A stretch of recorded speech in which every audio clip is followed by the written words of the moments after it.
Just last Sunday, the Baltimore Ravens took on the San Francisco 49ers in Super Bowl 47, and Jack Cornell, QND alum, Illini alum, and of the Baltimore Ravens, joins us this morning. Thank you so much. Well, thank you for having me. First of all, so you were at QND. When did you start playing football, though? I started playing football when I was in 5th grade. That was when the YMCA came up with the Flag Football League, and that was the first year that I was a part of that.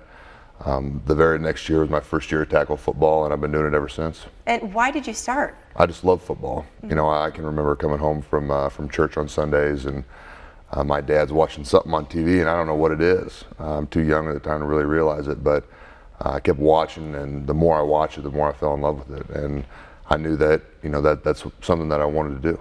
And now a lot of people in Quincy, I mean, Luke Guthrie's a big name, you're a big name now. A lot of kids have some great role models that are athletes to look up to. How does that make you feel? I mean, it's tremendous. When kids coming up and asking autographs, want to take pictures, it's really surreal. And that sort of fame, like Luke has, like you said, and myself.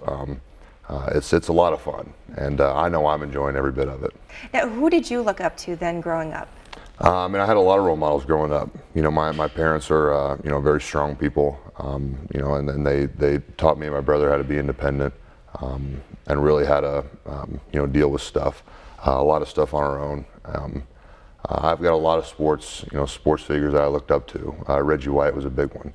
The way that he played the game and his spiritual life, I think, is something that a lot of athletes and people today can really relate to. Now, as these kids are coming up in the ranks of the football programs, through the YMCA, through the high schools, what do you have to say to them? I just have to say that football is a great game, but it's a game that every player can't do forever.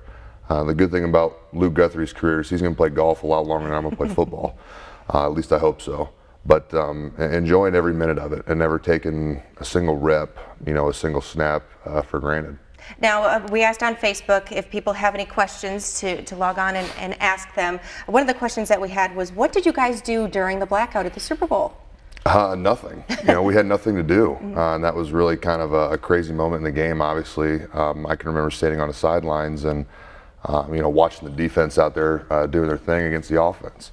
And next thing I know, the lights were going out and the jumbotrons went out, and we just kind of were like, what the heck? For that to happen at the Super Bowl was it was really crazy. And I mean, while it was going on, coaches just kind of said, hang out, stay loose and warm, but don't go back into that kind of halftime mode. And that was something that we had to overcome. It was all Jacoby Jones's fault, wasn't it? I think it was all Beyonce's fault. That's what everybody's blaming it on. We will get to Beyonce here in a little bit. We're going to talk about that, plus your career at Illinois, wearing an Illinois shirt. Yeah, just beat the #1 team in the land. Big game last night. And we're also going to talk about your NFL career as well, coming up later on in the show. If you have any questions, don't forget to log on to Facebook, or you can always tweet them as well. Well, speaking of Super Bowl, Jack Cornell just came back from Super Bowl 47 on the Baltimore Ravens. Congratulations, Thank you first very of all. much. We're asking you questions from our viewers on Facebook and on Twitter. We'll start with those. Mark Schneider wants to know, what's it like to have such a sweet beard? I mean, I know what it's like, but tell the public. Mark also has a pretty sweet beard. Well, Mark, then, as you know, it's pretty awesome. Definitely saves a lot of time in the morning not having to shave. And, love everything about the beard. All right, so you just came back from the Super Bowl. You're wearing an Illinois shirt. What's that all about? Well, last night Illinois beat the #1 ranked team in the land, Indiana Hoosiers, and with a buzzer beater at the end. And I was actually watching the end of the game at the Abbey with some friends, and I'm seeing Illinois making a comeback. DJ steals the ball. Unfortunately, got it tipped away, but they got some calls going their way and pulled it out. Now, when you were at Illinois, you played for the Illini. You played with A.J. Jenkins, who is on the 49ers. What's it like knowing that your two teams are going against each other in the biggest game of the year? Yeah, we ran into each other early in the week, and really the only things that we could say to each other was, wow, we can't believe that we're playing in this game. A year ago, we were playing our last college game at Illinois in the Kraft Fight Hunger Bowl, and now, we're in the Super Bowl. It's definitely a surreal feeling, and sharing that with a fellow Illini was really special. Now, you were team captain in 2011. What was that like, being team captain of a Big Ten school? Yeah, that was a tremendous honor. That was something that my teammates voted for and nominated me as captain.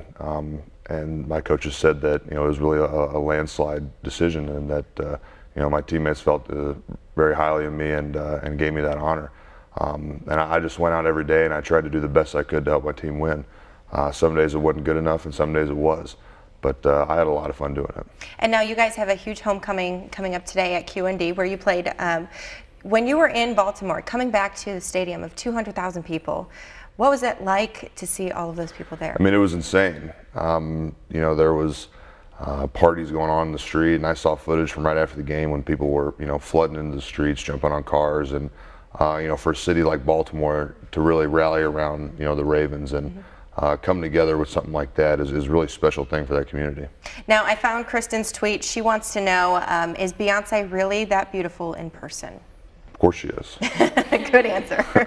We'll catch up with you a little bit later on talking more about the Super Bowl. We have some pictures from the Super Bowl that you put on your Facebook page that we're going to share with the rest of you. Awesome. Well, we've been talking all morning with Jack Cornell, QND alum, also on the Baltimore Ravens, just won the Super Bowl in New Orleans. We've been asking for your questions all morning. Here's one from Devin Peters. Anyway, the Vince Lombardi Trophy is going to make its way to the Tri-States. Sad to say, but it will not. Yeah, darn it. And another one, this is from Brian Swift. First of all, big congrats. That's every football player's dream. Definitely. But he has to know, did you get sick before the game? No. Okay. Good answer, I guess. Good for the people around you. I want to know, what is it like stepping into that stadium right before the game, seeing all those people there, all those fans there, to watch you two play? I mean, it's crazy. It's certainly a lot more going on than any other football game during the regular season, and really any football game that anybody's been a part of. But that's one of the hurdles that you have to overcome as an athlete playing in this game, and you can't be consumed with all of it, because it's a lot to distract you. And the guys who can keep their focus on the game are the ones that are going to be successful. And here are some pictures from when you were in New Orleans. Some great pictures. There's the entire O-line there. What is it like going with the team and going through this with your team? I mean, it's unbelievable.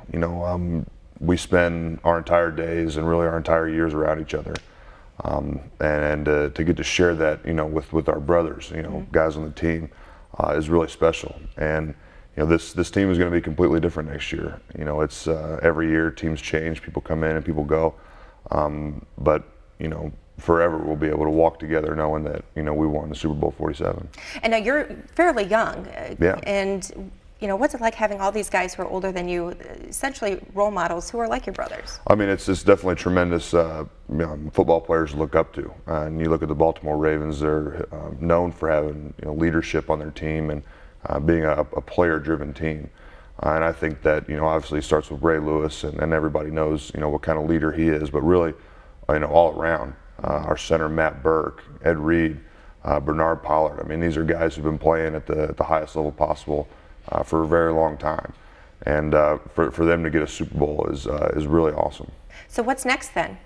What's next is take a little time off and then get back to work. I'm going to take some time and get my legs back up underneath me, and then sort of get a jump on my off-season program. Yeah, when do you guys start back up? We'll start back up in April, is when the off-season program will begin, and we'll start just working out. Doing lifts and runs, and sort of easing back into the process. And really from that time on, it's next season. And coming back to Quincy, like I said earlier, you were in a stadium in Baltimore with 200,000 people welcoming you back. And a lot of people are going to be at QND to welcome you back as well. Yeah, definitely. What's that going to be like? It's going to be awesome. I had a chance to talk to Mark McDowell last night about it, the principal at QND, and I was telling him how excited I was with this and how much I appreciate the opportunity of them doing this. It means a lot to me. All the support that I've gotten from Quincy and everybody back home, it's really been the world to me. And it's something that keeps me going every day, and I love rocking Quincy on my back and carrying him with me everywhere I go. What was your favorite part about the Super Bowl? Winning, hands down. I mean, that's what we went there for. So. And a lot of time goes into this. We were just talking during the break that you're up at 6:30 practicing. How long do practices go, and what do you guys do in those practices? Yeah, we're there all day long, from sunup to sundown, especially in training camp. Those are the longest days. But it's all football, from the time we get up in the morning to the time we go to bed. And we spend every waking hour preparing for our opponent that's coming up that week. we have that whole week to get ready for another team, and that's, some people might think that's a lot of time. That's really not a lot of time when you put all the fine details into the game plan and stuff like that. It's about 6:52 now. Kids are up, parents are watching. What do you have to say to those kids and to the parents who have kids in the football programs here in the area? I'd say enjoy it. I said earlier that you're not going to be able to play football forever, and that your snaps are running down, and there's going to be a time where you can't play football anymore. I'm not going to be able to play football anymore. And I've really, my entire life, I've loved this game so much. And it's a violent game, it's a dangerous game, but it's also a game that can teach young men so many great values that they carry with them for the rest of their life, and have such an immense impact on them.